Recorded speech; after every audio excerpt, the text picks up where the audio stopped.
Impact Family, impacting the world through healthy family. Shalom saudara-saudara, selamat berjumpa dalam Impact Family. Saudara-saudara, saya ikut berbahagia kalau saudara-saudara sudah hidup dalam berkemenangan. Ya, kita anak-anak Tuhan harus menang. Kalau kemarin kita membahas melawan dosa, menang dari dosa, hari ini kita menang karena kita dapat mengembangkan karunia-karunia kita. Ya, masih Yusuf. Nah, pada waktu Raja Firaun bermimpi, tidak ada orang yang bisa menjelaskan. Semua ahli-ahli di Mesir dipanggil, tidak ada yang bisa menjelaskan. Lalu tukang minuman itu ingat ya, bahwa dulu dia bermimpi dan mimpinya diuraikan oleh Yusuf dan mimpinya menjadi kenyataan. Maka Yusuf dipanggil, lalu Raja Firaun menjelaskan mimpinya dan Yusuf mengatakan demikian. Inilah maksud perkataanku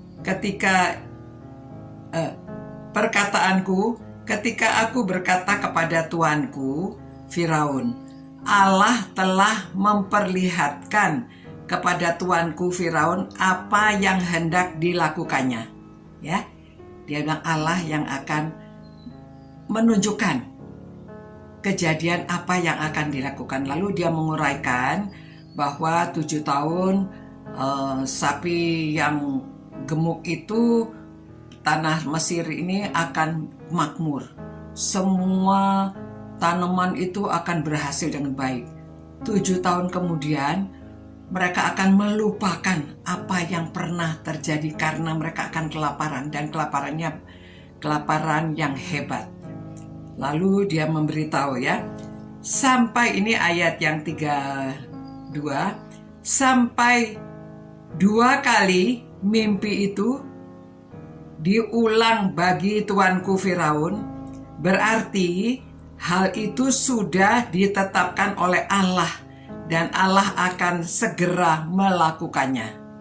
Ya, dia selalu pakai nama Allah dan dia memberitahu Allah akan melakukan karena mimpi itu sampai 2 kali diulangi, keadaan yang sama, serupa, tetapi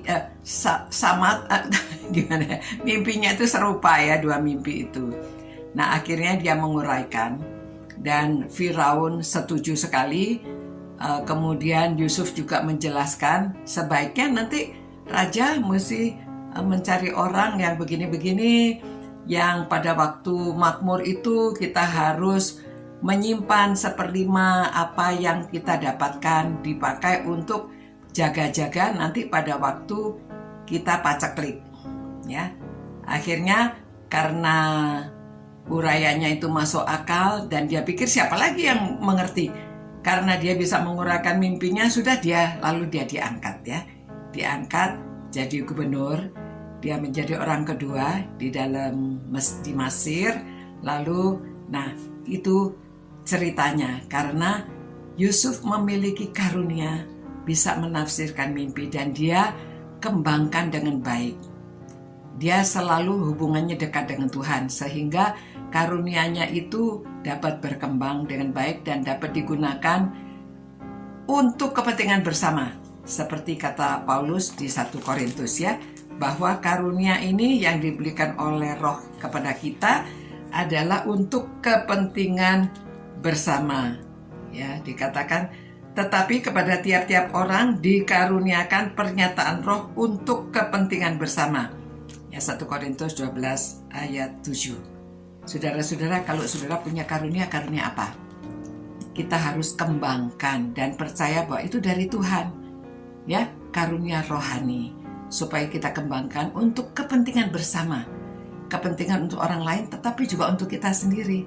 Ya, karena dari karunia-karunia yang kita kembangkan itu akhirnya kita juga diberkati karena menggunakan karunia dengan baik dan kita kembangkan. Ya, mari kita menjadi anak-anak Tuhan yang setia dan kita mengembangkan karunia yang kita miliki supaya kita dapat hidup berkemenangan. Tuhan, terima kasih Tuhan, Engkau memberikan kami karunia yang berbeda-beda, tetapi semuanya adalah dari Engkau, dari satu roh. Biarlah kami gunakan juga untuk kepentingan bersama. Biarlah kami Tuhan, anak-anak-Mu, mengembangkan karunia yang sudah Tuhan berikan kepada kami, supaya kami dapat melakukan setiap harinya dengan baik dan dapat menjadi berkat bagi banyak orang. Kami juga dapat memuliakan Tuhan melalui karunia-karunia yang Tuhan berikan kepada kami, seperti Yusuf yang sudah Tuhan pakai pada zaman dahulu kala. Terima kasih Tuhan.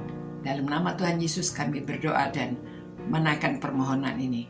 Amin. Ya, sampai berjumpa pula saudara-saudara.